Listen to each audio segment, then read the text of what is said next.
folks. Glad to see everybody. Welcome to Dave Digs History, Schoolhouse Edition. I want to first apologize for having missed everybody this past Friday. If you were here the previous Friday, you caught the last episode, which explained why I wasn't going to be here this past Friday. And I'm sorry to have missed everyone. If you did catch that episode, you know why. And in case that you're new here, and welcome, good to see you, I'll explain what happened very briefly.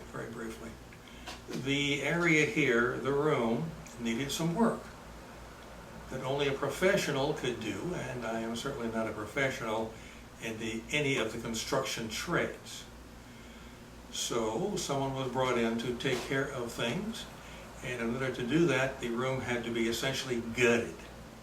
Everything had to go, including this. And after some time,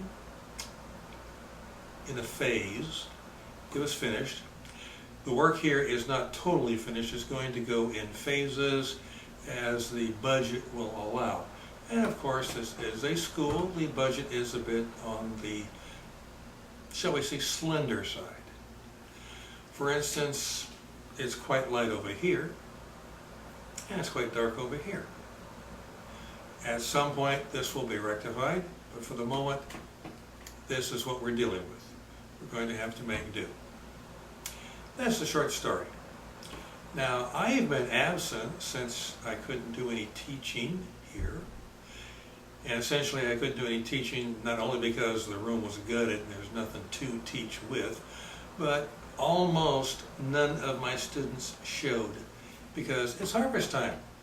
They've got essentially better things to do than come and learn, which may sound odd, but yes, they have to keep the farm running. They have to keep the income flowing. It's what they do to stay alive. This is nice. Plowing a field is keeping them going. And speaking of keeping going, there were a very few students who did stop by for a short time before going off to do what they did. In the last episode, I recalled to you that $14.88 were due to me for teaching the children. Of course, I'm running a tab for everyone because cash is in such short supply, hard money that is. And if you're new and you're wondering, well, why is cash in such short supply? There's an episode about money in the past. Well, for those few people who did show during the absence, my absence, from the channel, the total now is $16.24. I'm pretty sure that I can take care of my outstanding tab over at Taylor's store at Hales Ford with that kind of loot. We shall see.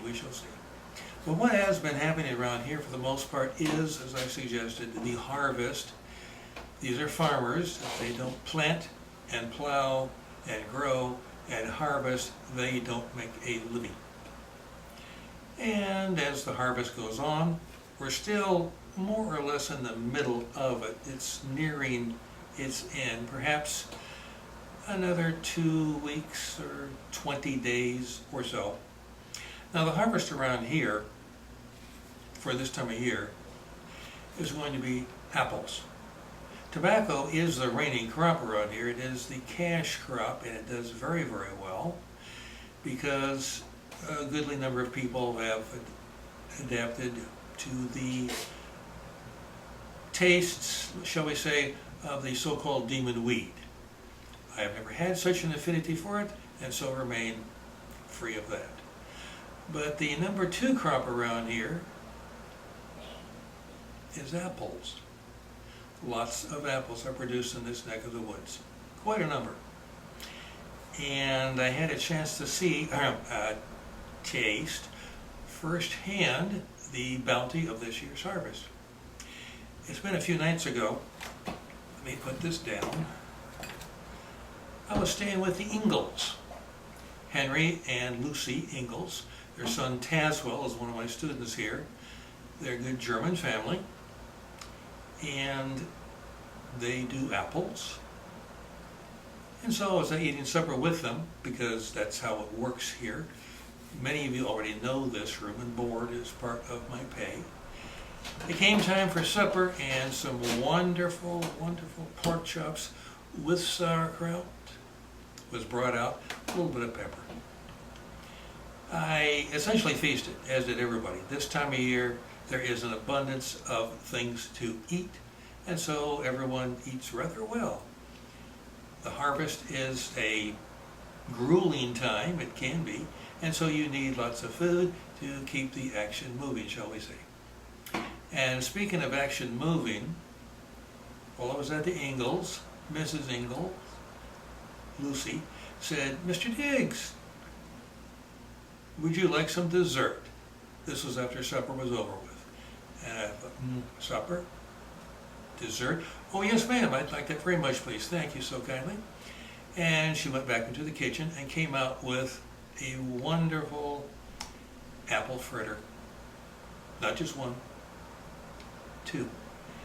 And I looked at that and, oh my, I am going to enjoy this. "Thank you so much, Mrs. Engel. Thank you so much. I appreciate this." She says, "Wait, don't eat it just yet." She goes back into the kitchen, comes out with, it's a can, it's an old can, but it works. And proceeded to say, "Tell me when," as she poured cream over the fritter. It was so lovely. I said, "Thank you very much. I think that will do just nicely." And I ate it. It was stupendous, marvelous. Any other positive adjective you care to attach to it, that's what it was. And when I was all done and ready to pop, as was everyone around the table, she asked, "There's one left, Mr. Diggs. Would you care for it?" It didn't take me long to say, "I wouldn't want it to go to waste. Yes, ma'am, if you don't mind." And it did not go to waste. She brought out the fritter and the heavy cream, and I ate it. And yes, it did go to waste, right here. I can even still feel it. I'm hoping that somehow or other, one of the nice ladies is or will make me a new waistcoat, so that this one doesn't be so tight on me. Or barring that, I'll take some of the pay that is owed to me and take it to perhaps Taylor's store or someplace in Boone's Mill, Rocky Mount, and pick up a vest, a waistcoat. It would be nice. Now, as far as a lesson plan is concerned, there isn't one, not for this week. As I said, I've been out assisting with the harvest since there's so little to do here. I have to earn my keep somehow. And besides a little exercise in the sun, hot sun, good thing I have a wide-brimmed hat, is beneficial. That's what I keep telling my students, and I better do what I advise my students to do. What is going to happen in the future, in the immediate future? Well, with any luck, the lighting will be rectified, the desk will be put back into order, and I'm hoping in order to get the lighting rectified, I don't have to gut everything again, because I've done that a few times. Bringing it all back, it's a chore. It's a chore. But we can expect some new things in the pike. New things, well, I won't spoil it. No, I'll just keep them to myself. Besides, I've had some ideas, yes, but they're not exactly what I call fleshed out, if you get my meaning. In the meantime, I think tomorrow I'll just have to return to the fields and do whatever they want me to do, whatever I can do. It's something, it's a living, but I still can't get over, what did I say? $16.24. I wonder what it is I'm going to do. I wonder what I could do with it. Several things come to mind. If you have any thoughts, any suggestions for that $16.24, I'd be glad to hear them. And in the meantime, thank you very much for coming. I do appreciate your being here, particularly when you could have been doing something else with your time. I hope you can get that fixed. I don't want to have to move this to some place where the lighting is better. But if need be, I will. It's all in the contract. Until the next time our paths cross, I have the honor to be your most respectful and obedient servant, Dave Diggs. Coming to you now, and as always, from a long time ago. Thank you so much for being here. Now, I wonder if Mrs. Engel might have another, well, I'll have to find out because I'm spending time with them, the Eagles family, tonight. And nothing will go to, yes it will, yes it will. Thank you folks. Appreciate you being here.